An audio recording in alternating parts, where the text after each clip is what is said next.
આ આપણે લંકા હનુમાન ગયો, હા સીતાને રાવણ ઉપાડી ગયો, પછી હનુમાન લંકા ગયો ને. હા હવે હનુમાન ક્યાંથી લંકા ગયો?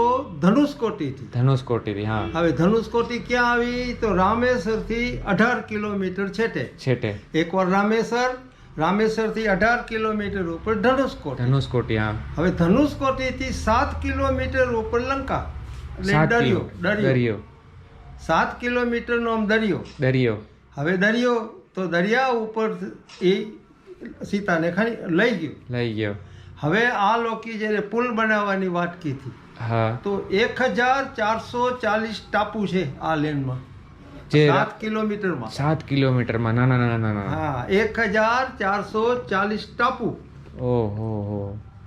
ને એમાંથી હું 50 ટાપુ ઉપર તો હું ફરી આવ્યો. એમાં મારા કને એની રેતી ને એના પથ્થર ને હમણાં આમાં કબટમાં છે. અચ્છા, બરાબર. અમે વાણમાં જઈએ ને આવા, તો પછી બધે માલ ભરી જઈએ, એના માથે મચ્છીમાર